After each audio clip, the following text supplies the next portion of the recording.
Well, folks, welcome to one more edition of Politics and Random. Egberto, Willies, your host. Thank you so kindly for being part of the show.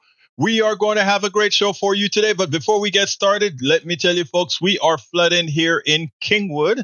We're flooding here in southeast Texas.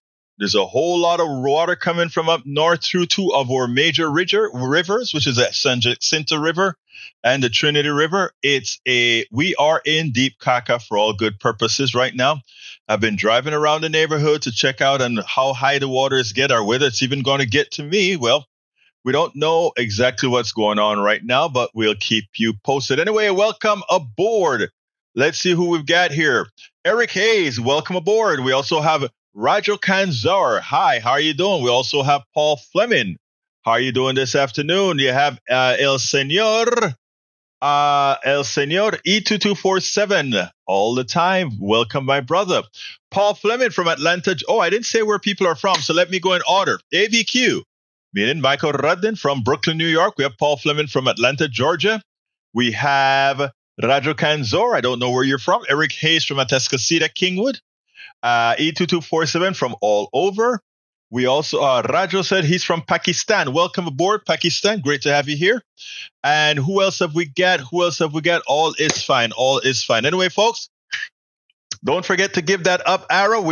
And if you're on Twitter, please remember to retweet and like. If you're on Facebook, please remember to like and share. If you are on YouTube, go ahead and give me a thumbs up, as well as what do they call it on Facebook? Go ahead and subscribe to our network. Anyway, we're going to have a great show for you today.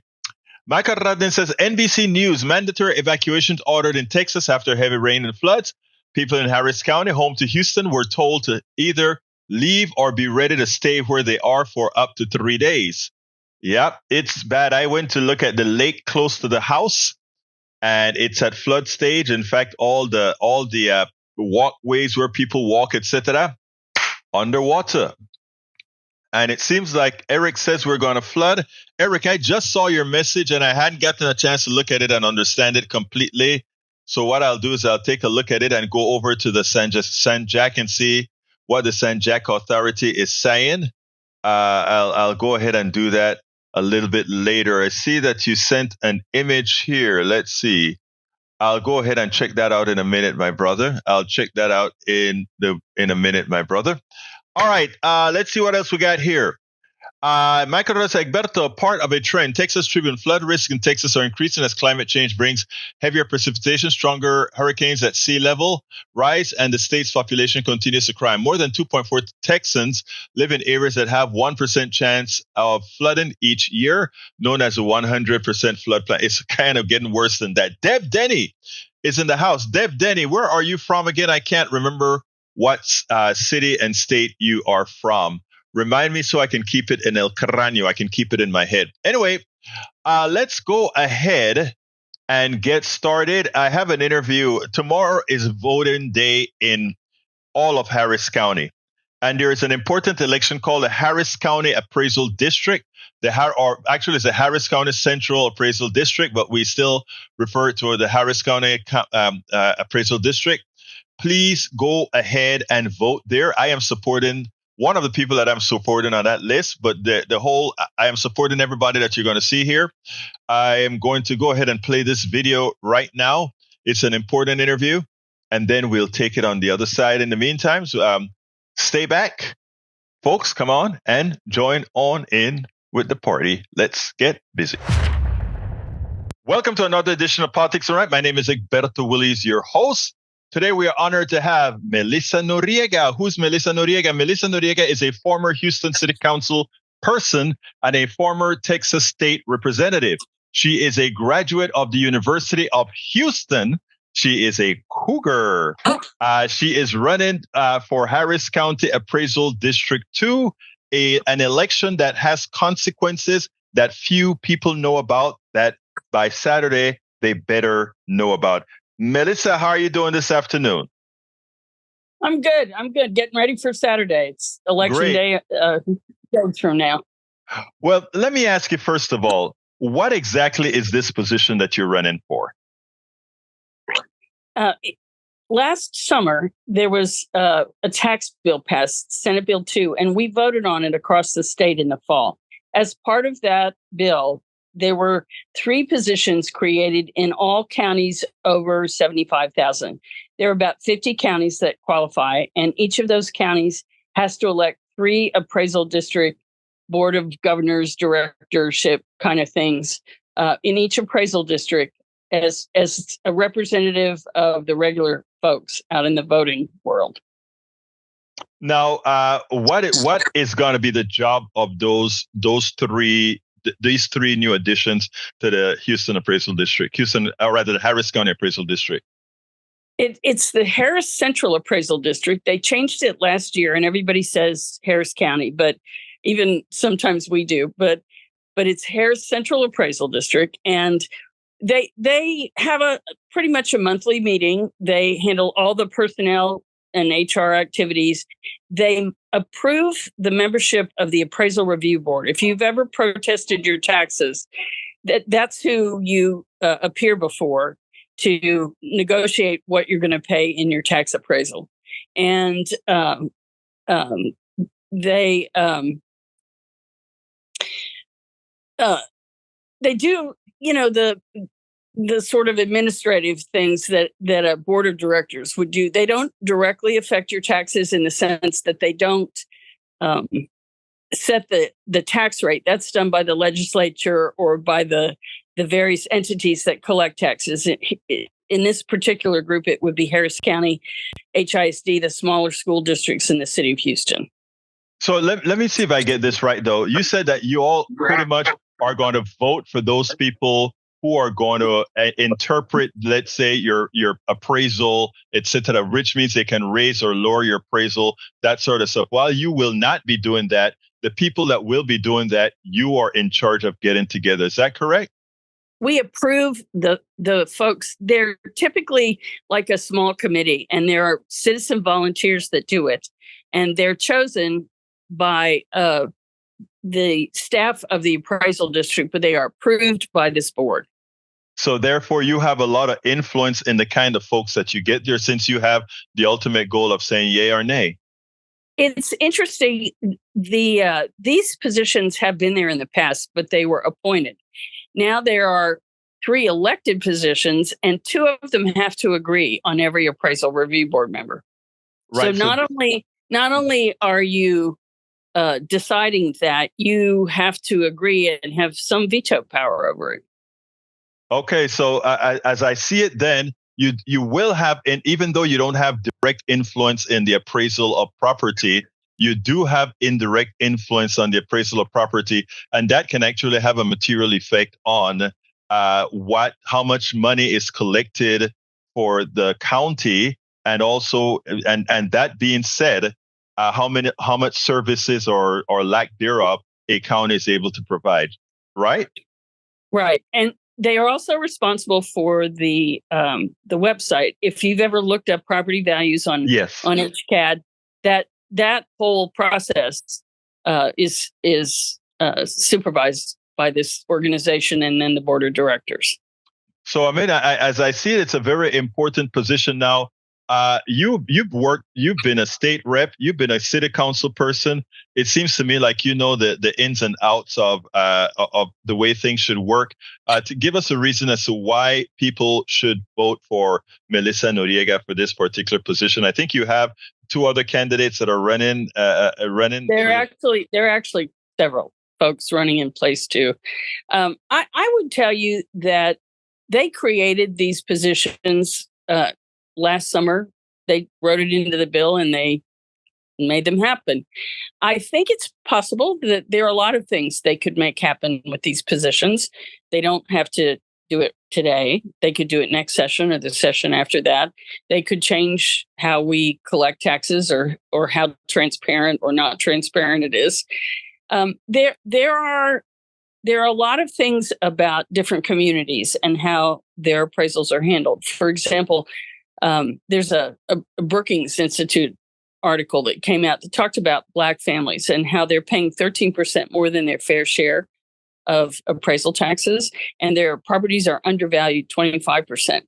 That kind of thing you can look at. You can do studies. You can see if everybody is being handled the same way. Is it fair? Is it transparent? Is it appropriate? Are we giving everybody a fair shake? And I think some of that is handled in Austin. And I think there's going to be a lot of interaction between all of the entities that collect taxes, particularly the schools and the legislature, over the next few years. And I think having somebody that understands that is an important thing. I want to point out that I have been in elected office. Before that, I worked for the school district. I was an educator at HISD for a long time.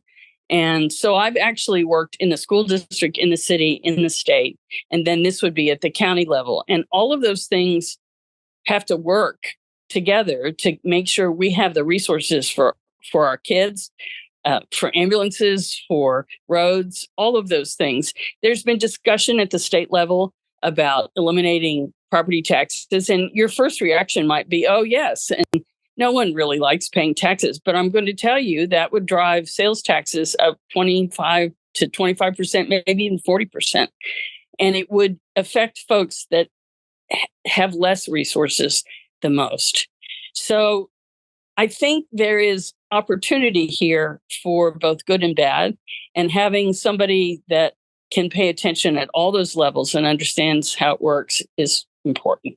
I think you just pointed out a very important thing, that if we get people up in this position that are playing shenanigans with our appraisals and property tax rates, etc., we are going to have to mitigate it with sales taxes. And sales taxes is what's known as a regressive tax. What that means is that poorer people pay more as a percentage of their income and wealth than a wealthy person. And it's something that's been happening throughout the country for a long time. So I think it is important that the mere fact that you brought that up tells me that you understand the job. So in closing, why don't you tell us, first of all, how can people vote, why they need to vote, and why they should vote for Melissa Noriega? The first thing, Saturday is it. That's it. Early vote is over. You need to go to harrisvotes.com, look up your address, and find out where you can vote that's closest to you. A lot of the voting locations you're used to have been consolidated, and it may not be your usual voting place that is the one that's open closest to you. In addition to that, some of the outlying areas have multiple elections. This is all of Harris County. This isn't just the city of Houston, and it isn't just one entity or another. It's the whole of the county, some of which have MUD district elections, some of which have school district elections, and then there's this election. And in the city of Houston, unless you're in Senate District 15, which is the race for the unexpired term for the mayor that we have now, you don't have anything else on the ballot. So you may really not realize there's an election. We don't normally vote in the city of Houston in May. So there's a runoff election in Senate District 15. And then the rest of the city has 3 little places all by the lonesome that need to be voted on. But if you go out to the suburbs outside the city limits, you could end up actually going 3 different places. You could have to vote for your MUD district leadership at one place, your school district school board members at another place, and this at a third place. That is not unique to this election, but it is confusing, and it's particularly confusing if you're not used to voting at all in May. So that's the first thing. harrisvotes.com, figure out where to go, and then go on over there with your driver's license and vote. That is a sad case. So again, harrisvotes.com, harrisvotes.com. To find out where you need to. It's a great resource. It's a great resource. It'll tell you just where you can go, and you can search it and find where you need to be. I would tell you, I have a record. I have experience at multiple levels of government. I have spent my adult life trying to really be a public servant. I've served on my civic association board. I'm currently on the board for New Hope Housing. I've worked in the Arts District over here in the East End. That's really been a real influence on what's going on in this part of town.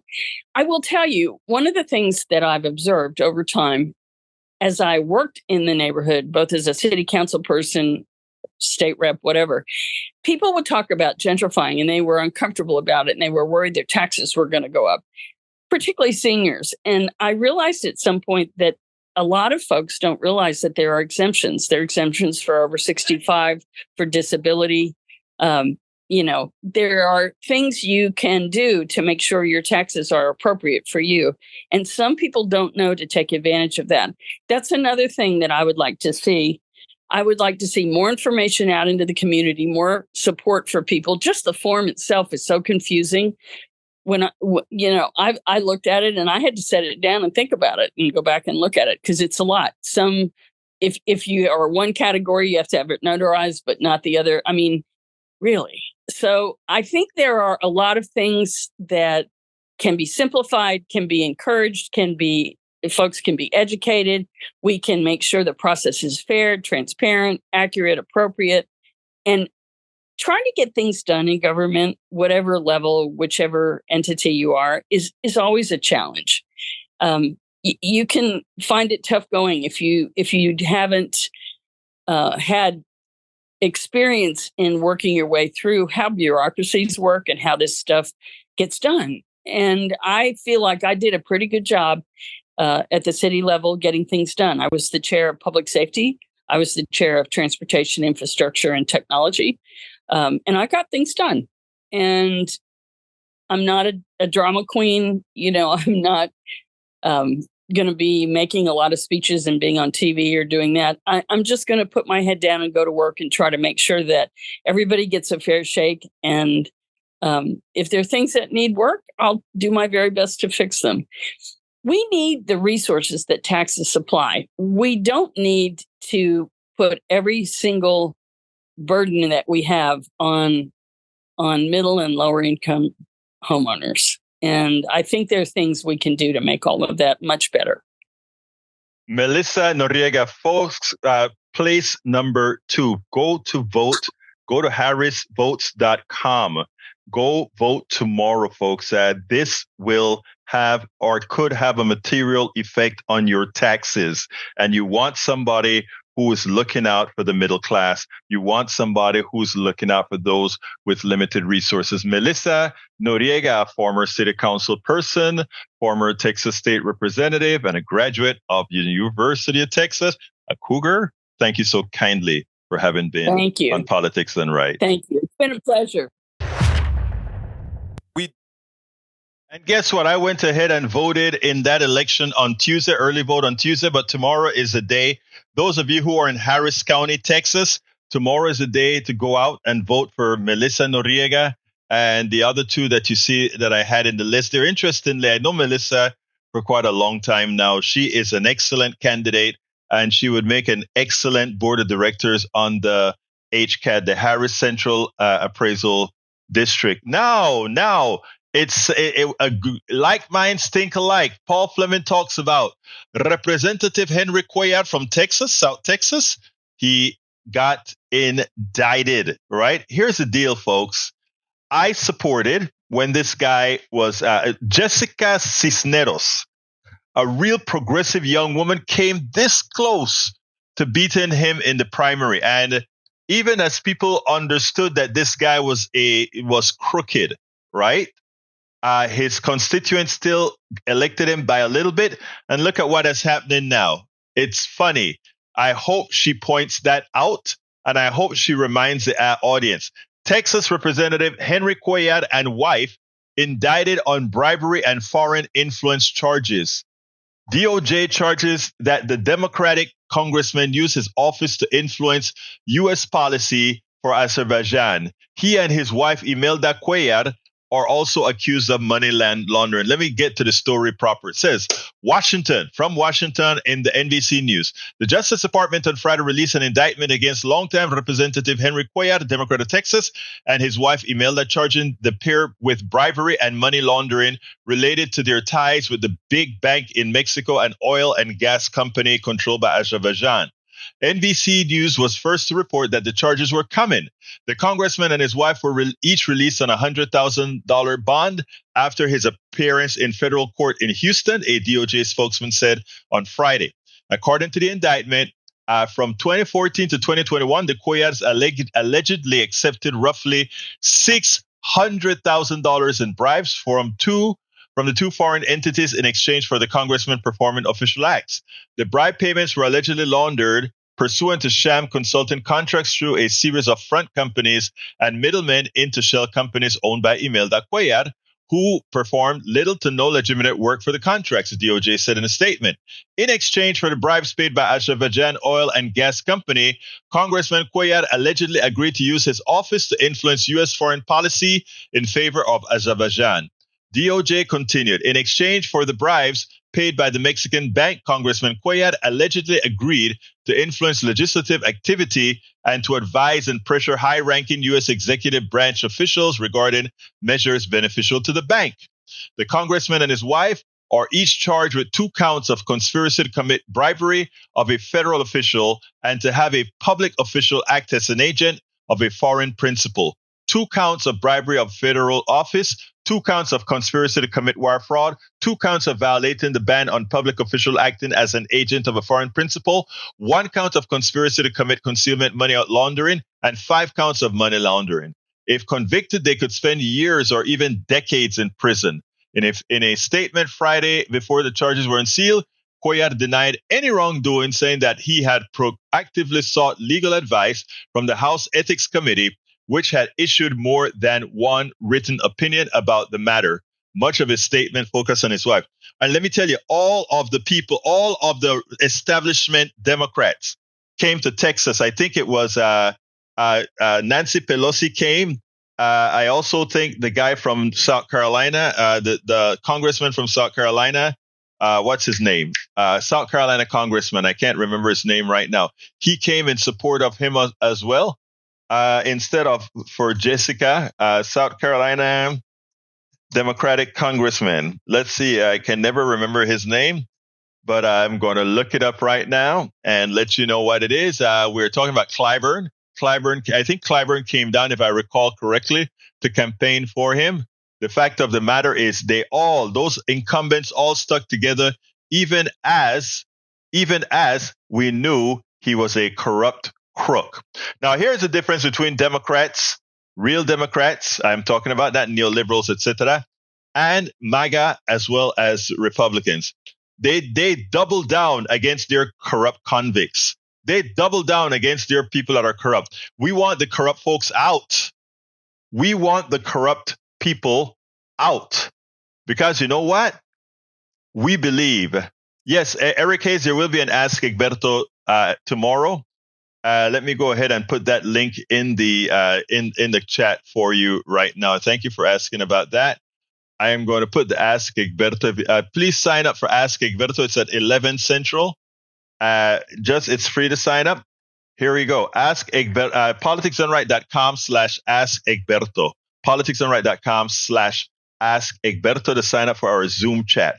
Anyway, as it turns out, Democrats, we get the corrupt person, we throw them out. That's what it's all about. That is what we believe strongly. That is how things should operate, right?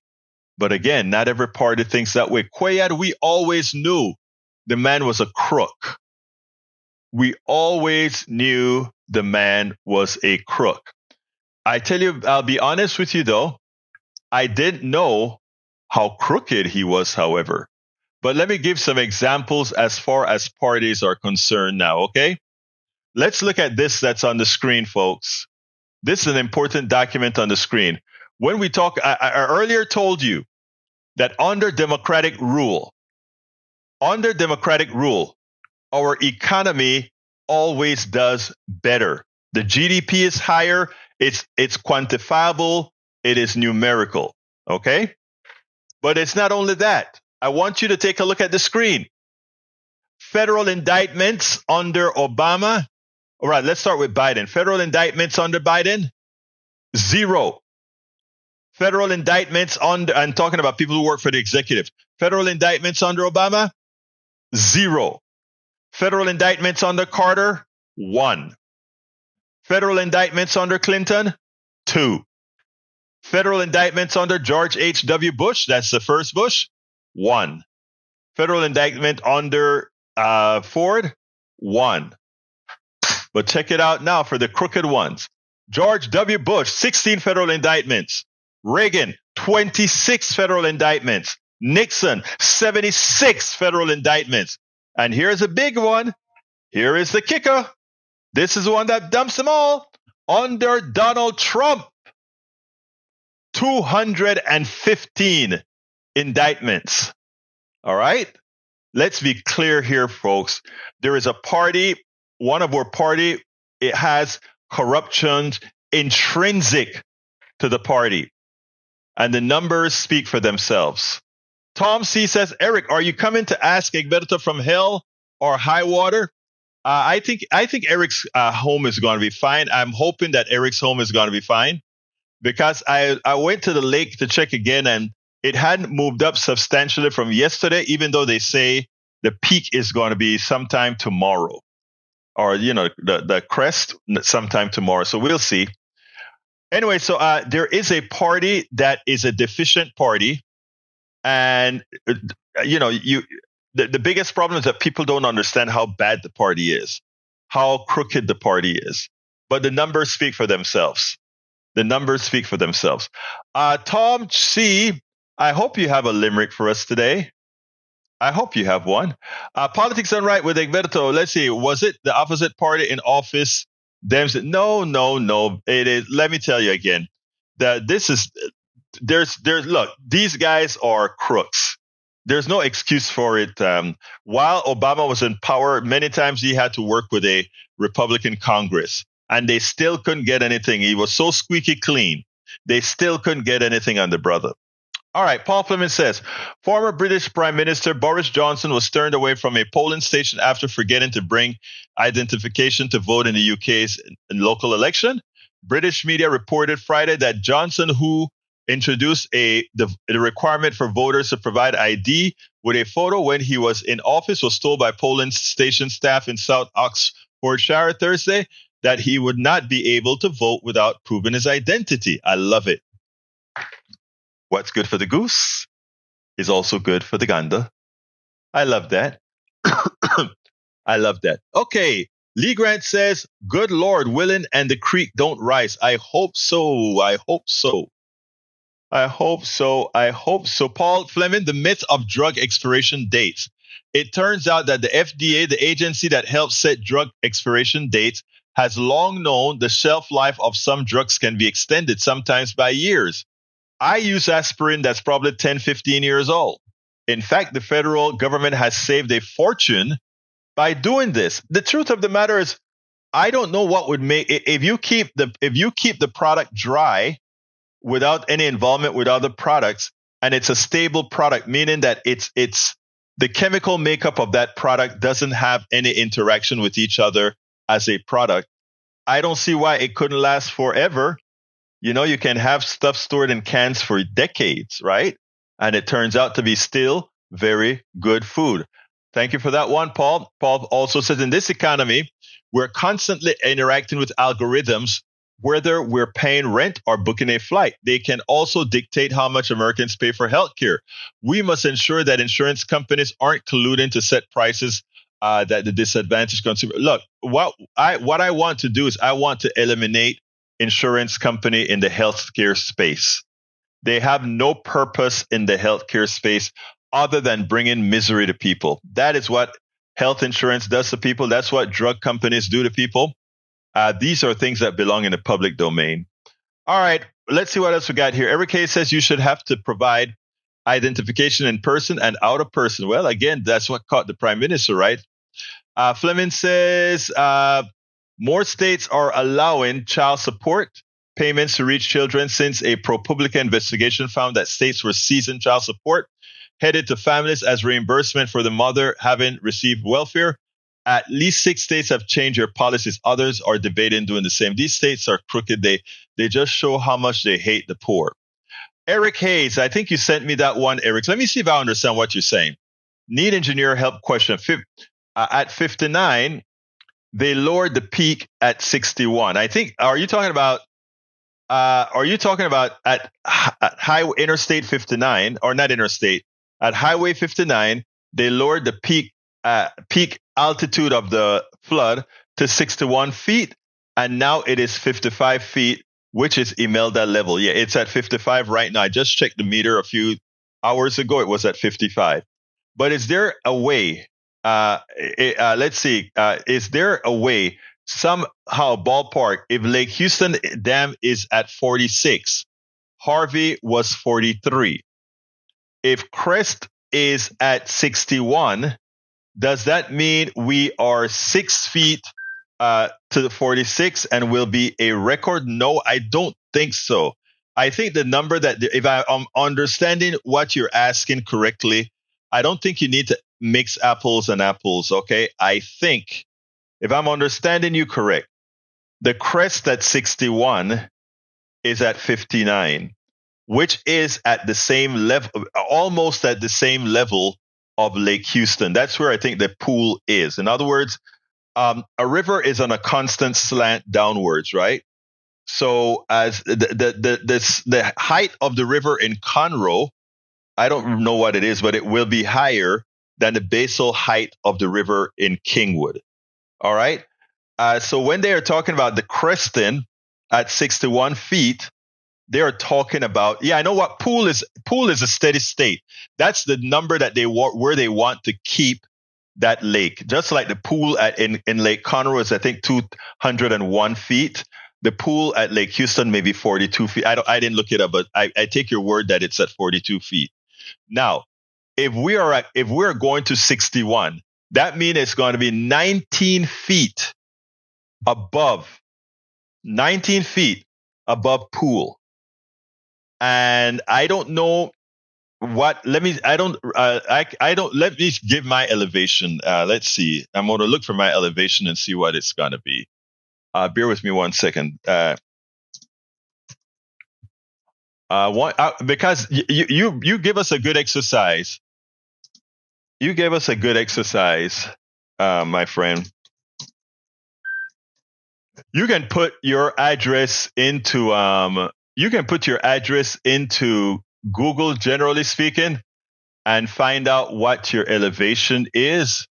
I thought it was Google that you could put that into, but it's not giving my elevation. Let's see if I can find my elevation. I want to find my elevation. It doesn't give me my elevation.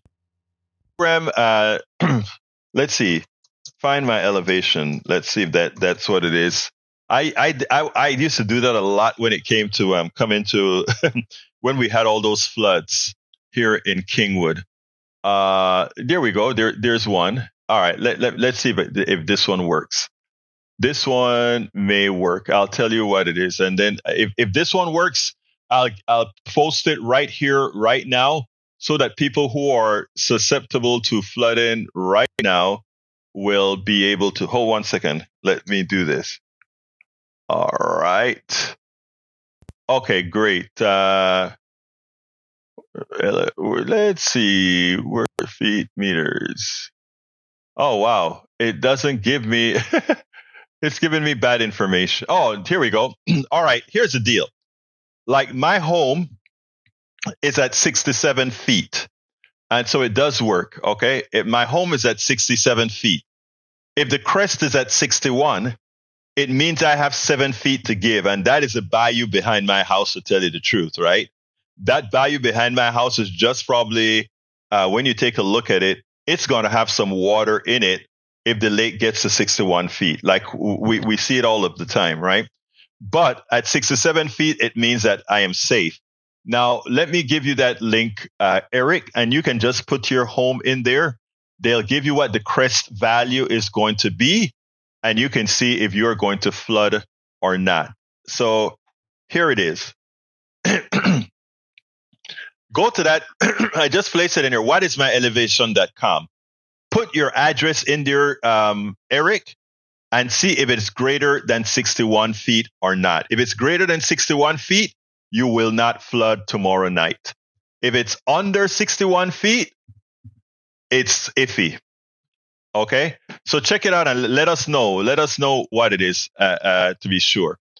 Okay, Harvey was record 50. The 61 was 69 during Harvey.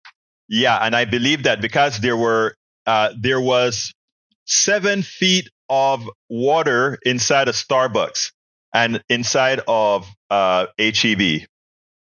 Oh my God, Eric, that can't be right. Did it tell you you're at 50.5 feet?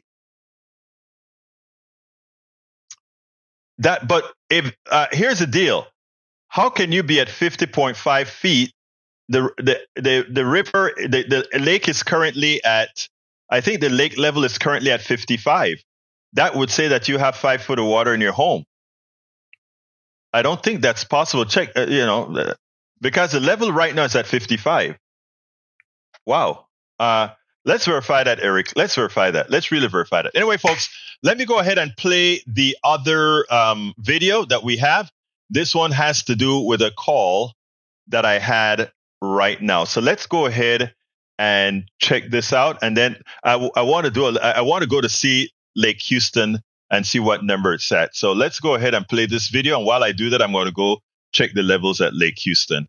Let's do this right now. Okay, let's go to Jeff, line number 1. Brother Jeff, come on in. Hello, Egberto. This is Jeff. I haven't talked to you in a while. I was switching jobs, so now I have time to listen to your show again. Well, talk to me, my brother. Thank you so kindly for listening. Talk to me. Well, I don't agree with everything you say, but I like listening to you. Did you mention earlier that you shouldn't have to have an ID to vote? No. What I said is that we all know who we are. In other words, the government, the system, the city all know who we are. Our social security number, where we live, all that information is well known. If you have a driver's license, if you have any identification that can say this is who I am, you should be able to go in there and vote. You shouldn't have to register to vote, is what I said. And the reason I'm saying that is we know who you are. Go ahead, my brother. So you're saying that you shouldn't you don't have to affiliate yourself with parties then? No, I don't think, put it this way. I think the party system, especially now that we have the intercommunications that we have right now, I think the party system is one of the biggest detriment to our society right now. If you notice, there's a caller that calls in here often. His name is Joe. We are finally at the point where Joe called in once and said, Egberto, there are a lot of things that you talk about I agree with, but there are things that we probably will never agree on, mostly the social issues like abortion, etc. But if we were able to vote on policy, it's amazing where we could actually get this country. Would have things like basic income, would have things like people who are aggrieved, which has no party affiliation, whether you're poor or not, would get policies that support them. So I'm with you if what you're saying is we shouldn't really have to have something called party affiliation. Continue, my brother. No, I don't. I'm not really. I don't like a party affiliations. I'm a MAGA guy, but I'll admit it, and I love it. But there shouldn't be all the stuff nowadays is just going crazy. The hate of each side. And I don't hate you. You're MAGA. I don't hate you. I know that. And you know what else is so great about it? I bet you and I could sit down and have a cup of coffee and agree on about 80% of everything. Well, I would wager. I would look. Put it. You should call me out on that. I would wager that if we sit down and have a conversation, we agree on more than 80% of stuff. Well, I'm going to have to bring backup. I'll have to bring Bard and Brian with me. I would love to have all of you together. Actually, I would love to have all of you together and sitting down around the table of coffee, as long as it's some good Panamanian coffee. Oh, no. There would be, if it gets out of hand, then I'd put my foot down because you don't do that. But another thing I wanted to bring up was all the stuff that's going on campuses. It's just nuts. I think I have to say Biden hit it when he said that there should be no violence involved. And from what I've read, that 50% of those people don't even attend school there, and they're protesting on the campus. Okay, let me ask you this. I want to ask you, I mean, look, let's say those numbers are true, right? Let's call those numbers true. The University of Texas, right? You are a tax-paying citizen of Texas. If you decided that you wanted to go on the campus of the University of Texas and protest, you are simply protesting on a piece of land that you are also paying for. So I don't, people bring up argument or this points that I don't understand. What's the point? Because if Colombia is a different. I'll go with you on that one. You're with me, right? I'll go with you on that one. Thank you. I'll go with you on that one. But the violence part of it. I disagree with violence, sir. And one of the things about protest is to make things uncomfortable so that people listen.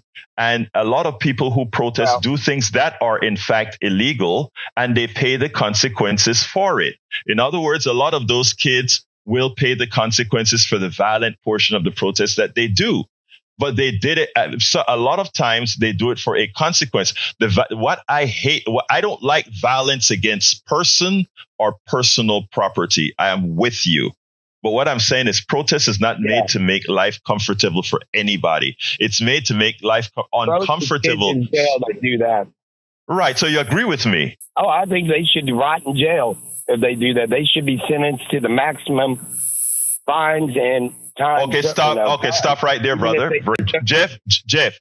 So the people who sprayed bear spray on cops on January 6th, you agree with that? That should apply as well, right? Well, on January 6th, I'm not real. No. Wait. Again, hold on. Jeff, listen to me here. My brother.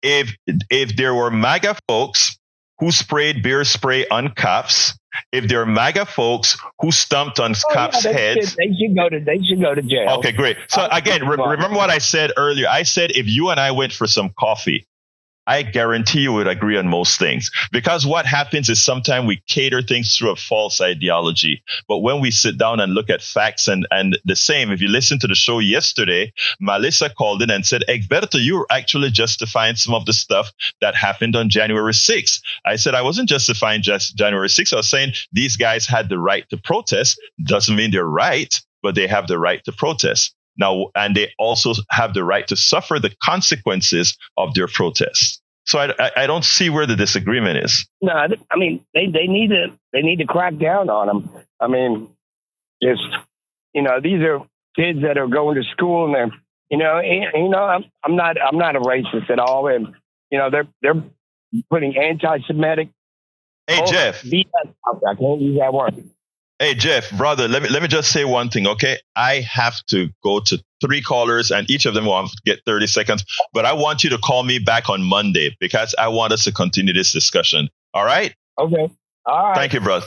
Peace. We spend a lot of time deconstructing the news, trying to parse it into a form that everybody can understand. We try to find those little nitpicks where it flies above the fray, etc. If you really like these videos that we do, I want to ask a big favor. Please go ahead. Number 1, subscribe to our channel. And number 2, please join if you can. Thank you so kindly for watching. Keep watching. Please remember to share. We must populate the entire internet with our progressive message, a message that we know is what most Americans say that they want. So help us, please join. Okay, let's go to please join. Now here, Michael says, Egberto, it's rare when a MAGA supporter agrees about jailing the Jan 6 insurrectionists. And you're right about that. Oh, here is our beautiful Melissa calling in. Melissa, you must be reading our minds. We were just... Hello. I made it. You made it. And you know what, Melissa? I was talking about you this morning. at KPFT, yes. and I just spoke about you just now. I didn't know you. I was getting my feeling hurts that you haven't been showing up at our morning show. I didn't know, because literally I didn't hear any of it. I literally got into my car. I got into my car from my class, and I said, oh, my God, I only got 10 minutes left, and he's about to be done. So let me call. But I didn't listen to the radio. I didn't hear anything you said. You was just on my mind, and I couldn't hear you because I was substituting in class. But I wanted to say that I think it was yesterday. Day before, I think it was yesterday when I brought up that point about the MAGA. It was 2 days ago. January 2 days 6th. ago. 2 days ago. Yes. Yes. My whole point was that we needed stress testers. I didn't mean that, they were, doing it right, or the youth were doing it right and somebody was doing it wrong. Not that. I'm talking about specifically stress testers. We need to be able to voice our concern, no matter what team you on, as a people. Yes, it's unjust, and yes, it's never going to be proper protocol, because they don't. The hierarchy or the government, whoever don't want that. So, but we do have to address a concern if we have a concern. It was just about the stress. The stress. But Melissa, I got it. Melissa, I got it from everything that you said. But let me tell you what I thought was important. I thought it was important that you, as a very progressive woman, right, called in and actually said that about Jan 6 people, because what it said is that you were intellectually honest and you understood what was going on. You have a lot of progressives that would come out there and say, well, those people on January 6th, they simply should not be there. No, they had a right to be there, even if they were there on false pretenses. Even if it's on fault, the difference, however, is many of them were insurrectionists. The insurrectionists are the ones who actually tried to change and those are the ones paying the price in jail right now. And I think what you brought to the conversation 2 days ago, and let me tell you why I was so glad you said that, because I had a video that covered exactly what you were talking about with Anand Hidadas. That's crazy. It was crazy. And I'm like, she says this. I'm always ahead of my time. I didn't even know it was like we're synced, man. Great minds think alike. Yeah. I was ahead of my time. Absolutely. I always normally am. But yes. But we listening. But I'm gonna have to rewind anyways. No problem. You have a great day, my friend. Take care. All right, look. All right. Let me tell you this, because I think when we bring this up, right, and I think this is also create for a good dialogue with our MAGA brothers and sisters, right? Because when they come and they say, well, look at what these guys are doing in their protests. We were just protesting too. And if you listen to that conversation that I had with Jeff, where Jeff started to agree with what I was saying, it's because of the intellectual honesty that he heard, and also not only the intellectual honesty that he heard, but he also understood that it wasn't a tit for tat. It was, let me think about what you're saying. And then he gave me, again, he knows that I listened to what he had to say, but he also knows that I listened to what he had to say. And that gave him permission to then agree with me when I said, hey, so what if on the campus of the University of Texas, 50% of the people were not students? Guess what? Every tax-paying Texan owns the University of Texas.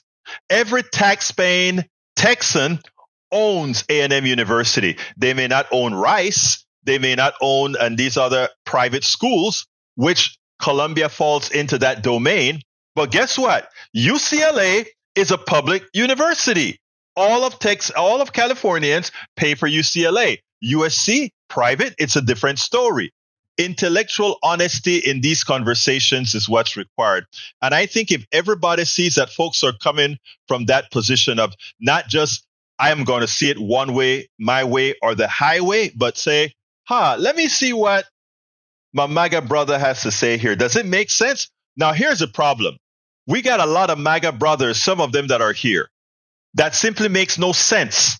And you don't make excuses when Brother CSAC comes in and he quotes a crazy thing, a lot of times racially ticked. You don't give it credence because it's out of left field, because it is not factually accurate. But when Jeff calls in and say, hey, when MAGA protests, they had the right to do that. Yeah, they did. Yeah, they did. But they didn't have a right to be an insurrectionist, right? So you have to know what you're talking about. All right, Paul Fleming says the idea that billionaires should pay a minimum amount of income tax is not a radical idea, writes the economist Gabriel Suckman. A coordinated maximum tax on the super rich will not fix capitalism, but it's necessary first step. What we need to do is that is true. That is true. The problem with taxation is the problem with what we have with the way we talk about growth in this country is that it's unsustainable. By definition, the way our economy grows and the way it grows for some and not the other, and just a little bit for others, makes no mathematical sense. It's an equation it's an equation whose solution means the masses approach zero. It's a derivative. It's a mathematical equation. I mean, it's a simple equation.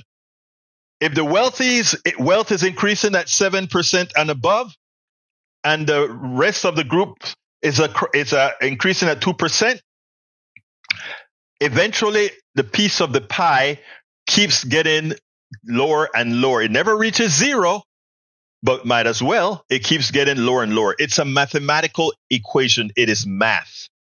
And the problem with people who go to business schools is that they don't learn. That's why I always said I would love all presidents to be engineers and scientists. Like, brother Bruce Pollard would make a good president. He's a scientist, right? Engineers and so forth, because they know that you are in a finite system and how you have things connected, etc. It is amazing. But anyhow, we are coming close to the end of the program, and I can't get to everybody whatever they have to say right now. Pero te voy a decir algo. I got to do my ask, and I want everybody to please listen to my ask. Please consider becoming a supporter of Politics Done Right. It is hard work, but it is rewarding work for a cause. And what cause is that? Our cause. Thank you, Michael Rudden, for having been here. It's our cause. Michael Rudden is a great supporter, continuous supporter, year after year, month after month. Thank you for the support you always give, Senor Rudden. Eric Hayes is a supporter. I had to throw that in there because some people are people just say, Ryan is a supporter. A lot of supporters. Tom, a lot of supporters in here. Okay. If I didn't call you, it's because I'm just giving examples here. But please consider supporting our program. How can you do that? Go to politicsdoneright.com/support. And that is, by the way, Melissa, who just called in, is a supporter. Go to politicsdoneright.com/support. That gives you all the different methods in which you can support the program. But I would like more of you to become patrons. That is at politicsdoneright.com/Patreon. Patreon is spelled Patreon. Patreon. Politicsdoneright.com/Patreon. Alternatively, you can support us by getting one or more of our books. And I promise you will learn a whole lot from our books. politicsdoneright.com/books. politicsdoneright.com/books. It even have 2 books that I consider fairly personal and 3 political. The personal book is on weight loss and how I did it and how I have to kind of take a few pounds off by following the same rules I write about. And the other one is on my experiences as an Afro-Latino Caribbean man. But then the rest are very political and instructive, and you will definitely love them. So go to politicsdoneright.com/books. Thank you, Eric. Linda has been improving day after day, doing fine. Also, consider supporting us by becoming a paid subscriber of our newsletter. How do you do that? Go to politicsdoneright.com/newsletter. I send out a newsletter every morning at 5 a.m. with the program that we're doing at KPFT. And throughout the day, I would send out blogs that I write that I think would be of interest to the entire mailing list that I have. I have several mailing lists, but this is the one that I cater to, the Substack mailing list. Please consider becoming a paid supporter. How do you do that? Go to politicsdoneright.com/newsletter. I am still trying to get to my first 100. All right. We are at, I think we closed at 78. That's, I would love to close out 100 to start working on our second 100. I need about 1,000 of those, but grow slowly. And as people recognize your work, as people learn from your work, good things happen. So please consider becoming a paid subscriber by going to politicsandright.com/newsletter. I got to get out of here. My name is Egberto Willies. Don't forget, tomorrow it's Ask Egberto Anything. Just go to our, I better put that link in there again if I didn't. Oh, I lost it. Anyway, tomorrow's Ask Egberto Anything. Just go search for it. Ask Egberto Anything, or drop me an email at kpft actually send it to info@politicsandright.com. info@politicsandright.com. My name is Egberto Willies. This is Politics Done Right. And you guys know how I end this baby. I am what? Out. We spend a lot of time deconstructing the news, trying to parse it into a form that everybody can understand. We try to find those little nitpicks where it flies above the fray, etc. If you really like these videos that we do, I want to ask a big favor. Please go ahead. Number 1, subscribe to our channel. And number 2, please join if you can. Thank you so kindly for watching. Keep watching. Please remember to share. We must populate the entire internet with our progressive message, a message that we know is what most Americans say that they want. So help us, please join.